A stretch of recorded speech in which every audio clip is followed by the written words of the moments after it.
Bonjour à tous, aujourd'hui on va faire un petit cours de robotique sur la méthode de Denavit-Artenberg. Alors, cette méthode-là, c'est une méthode qui va nous servir notamment dans la construction du modèle géométrique direct. Donc on va faire un petit rappel sur ce qu'est ce modèle et en quoi, du coup, ça va expliquer en quoi cette méthode va pouvoir nous être utile. Donc l'objectif du modèle géométrique direct, MGD, c'est de passer de l'espace articulaire à l'espace cartésien. C'est-à-dire que connaissant les valeurs des angles, des articulations, qui peuvent être des angles ou des translations, je veux connaître la position et l'orientation d'un point du robot, généralement l'effecteur du robot, donc là où il va y avoir l'outil.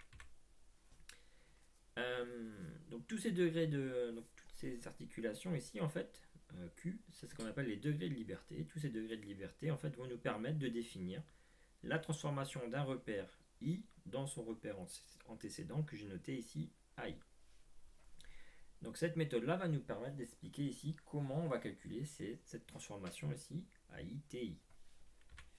Et le modèle géométrique va se calculer tout simplement en fait en calculant la position de l'effecteur, en cherchant la position de l'effecteur dans un repère 0, un repère référence, un repère monde, à partir de chaque transformation de base jusqu'à la transformation de l'effecteur en faisant une multiplication ici tout simplement. Donc ça, j'ai fait une vidéo déjà sur le modèle géométrique direct. Ici maintenant, on va expliquer un petit peu et donner un exemple sur comment on fait ça. Donc,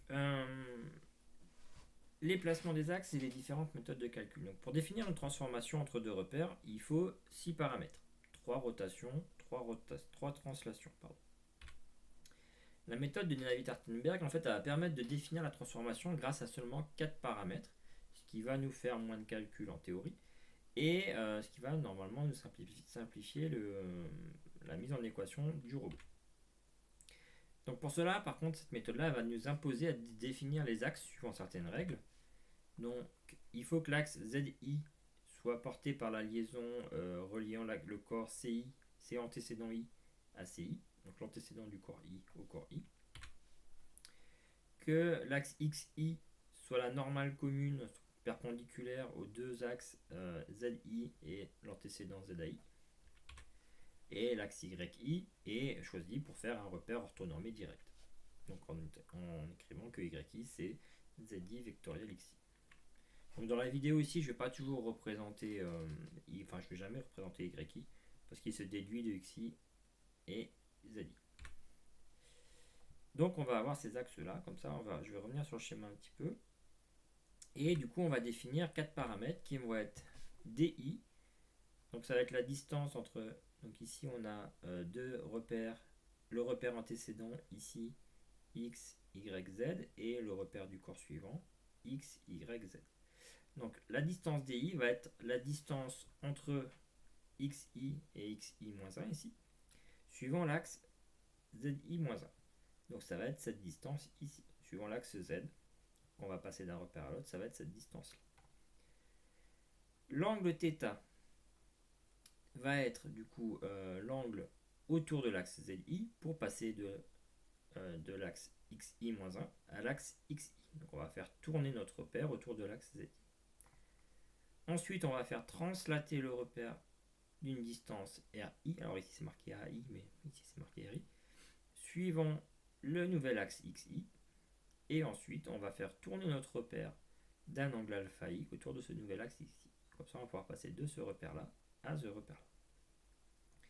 Et donc, tout ça, notre transformation de base, donc pour passer d'un repère antécédent au repère suivant, on va avoir une translation suivant Z d'une valeur DI, une rotation suivant Z d'une valeur θI, une translation suivant X d'une valeur RI, et une rotation suivant X d'une valeur alpha I. Les deux ici, rotation, translation, peuvent s'inverser, vu que c'est suivant le même axe, de même ici. Donc en général, on va utiliser DI pour définir les liaisons de type glissière, les liaisons prismatiques, et θI pour définir les liaisons de type pivot, donc rotation autour de l'axe. Donc on va toujours faire que c'est DI ou θI va être autour de l'axe Z, donc l'articulation, le mouvement lié à l'articulation est autour de l'axe Z. Donc cette matrice de transformation ici que j'ai réécrit, on peut l'exploser, on peut la développer, et qui va nous donner cette forme ici avec les coefficients. Donc on voit ici que le DI va impacter sur l'axe Z, et on voit que le θI va impacter sur la nouvelle position du repère suivant dans le repère précédent. Et avec le RI aussi. On va faire un petit exemple, hein, ça va être plus simple, sur un robot 3D. Donc j'ai pris ce robot-là, donc un robot à 4 degrés de liberté. Donc une première articulation ici qui va tourner autour de cet axe. Une deuxième articulation qui va tourner autour de celui-là. Ensuite, on va avoir une liaison glissière ici qui va abaisser ou lever cette tige. Et encore une dernière articulation ici qui va faire tourner ici la pince. Donc voilà, on a défini les articulations ici. Je vais définir quelques distances. Donc, pour un peu aider au calcul. Donc on a la distance A, B, C et D ici. Ensuite, je vais définir des corps. Donc les corps qui peuvent bouger indépendamment, enfin qui peuvent bouger pas indépendamment, qui peuvent bouger tout seul, on va dire.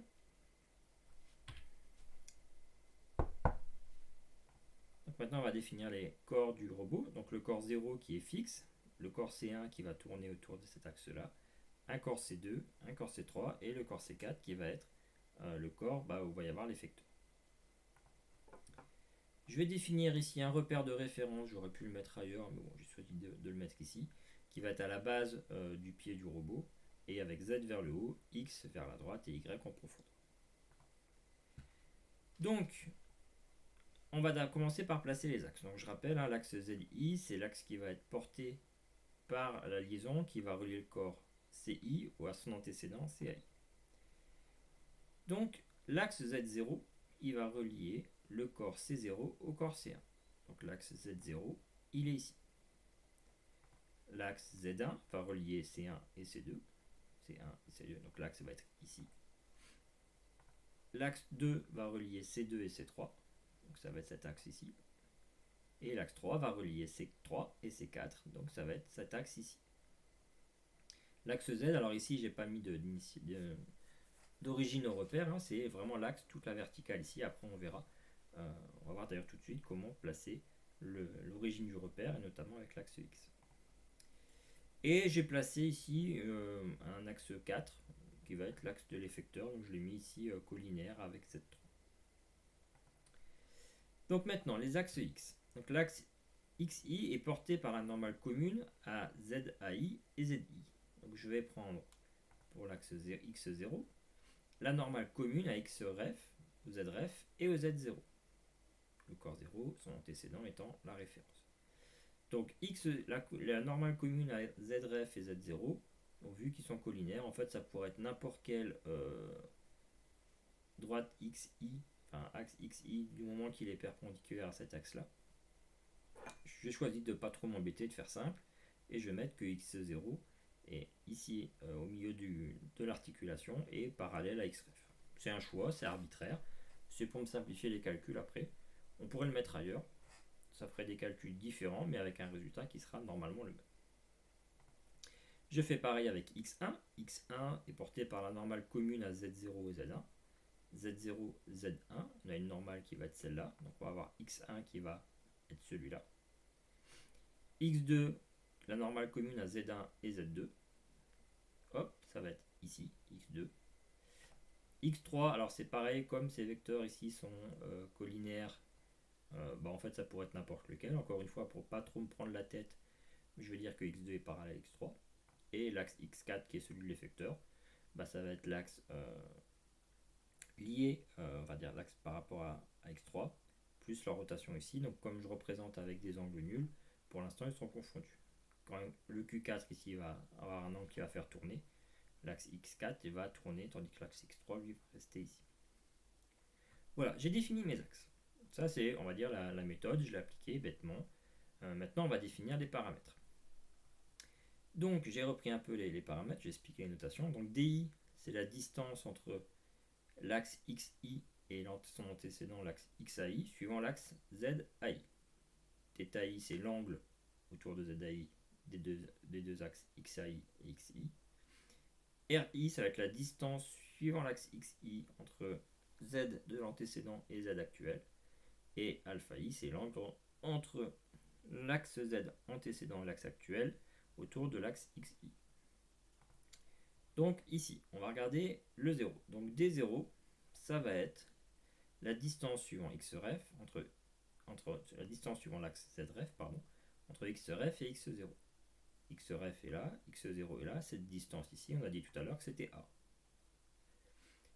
Θi, c'est l'angle autour des deux, comme je les ai mis parallèles, il n'y a pas d'angle.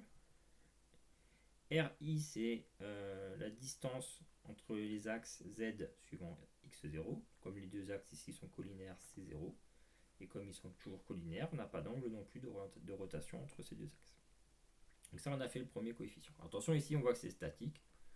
C'est pas grave. On aurait pu peut-être s'affranchir de ce repère-là, mais je reviendrai dessus après. Maintenant, le 1.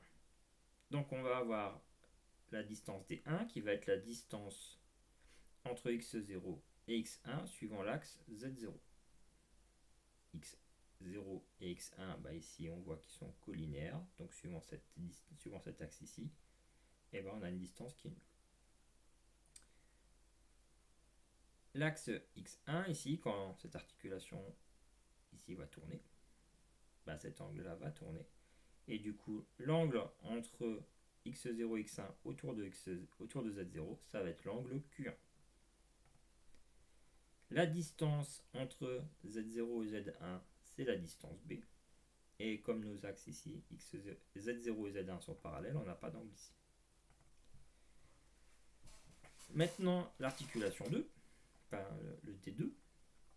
Donc je vais prendre D2 et je vais regarder la distance entre x1 et x2 suivant l'axe z1. Donc comme les deux axes ici sont parallèles à z1 et z2, mais que x1 et x2 sont sur le même plan, on va avoir une distance nulle. Par contre, on va avoir un angle suivant z1. On voit qu'on a un angle ici qui va correspondre à l'angle Q2 plus pi sur 2. Ici, on voit qu'on va avoir là, c'est la représentation quand toutes les articulations sont nulles. On va dire que c'est pi sur 2 ici. Ça peut être un autre angle, mais à simplifier les calculs, on va dire que c'est pi sur 2. Ensuite, pour passer de Z1 à Z2, suivant l'axe X2, on a une distance R2 qui fait égal à C. Et comme les deux axes Z1 et Z2 sont parallèles, on a toujours un angle nul. On va passer à la distance 3, qui est celle qui est ici. Donc D3, c'est avec la distance qui va séparer l'axe X2 et l'axe X3 suivant Z2. Z2 est là. Donc on va voir ici qu'on va descendre de D et on a Q3, par défaut on va le mettre vers le haut, qui va monter. Donc on va avoir ici une distance Q3 moins D. On aura un angle nul vu qu'on n'a pas de rotation autour de x0. On n'a pas de translation suivant x3 sur les axes z, vu que ces deux axes sont collinaires. Et du coup, on n'a toujours pas de rotation parce que ces axes sont collinaires. La dernière, la distance 4, ça va être suivant z3, la distance entre x3 et x4. On voit ici qu'ils vont partager la même origine, donc la distance est nulle. Par contre, on va avoir un angle autour de z3 entre x3 et x4 quand l'articulation bouge, qui fait Q4. Toujours pareil, on n'a pas d'angle, on n'a pas de distance parce que les axes sont parallèles, et on n'a pas d'angle parce que les axes sont parallèles. Donc on a construit comme ça notre tableau de DH. Alors, cette ligne-là, elle est constante. On aurait pu simplement ici la supprimer et la mettre dans le repère ici. Ce qui fait qu'on n'aurait pas eu ce repère x0 là. Moi, ça me perturbe un petit peu quand je fais cette méthode là, d'avoir une articulation ici qui n'a pas de repère. Donc j'ai préféré la mettre. Mais en toute rigueur, on pourrait très bien passer directement de x1, enfin du repère 1, du repère ref au repère 1 sans aucun problème. Donc j'ai tous mes paramètres ici. Je vais appliquer la transformation d'un repère d'un repère dans son repère antécédent. Et je vais tout multiplier pour obtenir la pose du repère 4 dans le repère de référence. Alors ça, j'ai pris maxima pour faire le calcul, et ça nous donne ces équations ici. Donc ces équations ici, je vais pas les détailler, en fait je vais les regrouper ici. Pour bien mettre en évidence plusieurs choses, finalement c'est que ici on a cos Q1, Q2, Q4 plus pi sur 2. Donc cette matrice là, c'est complètement équivalent à une matrice Z, une matrice de rotation autour de l'axe de Z, donc Q1, Q2, Q4 plus pi sur 2.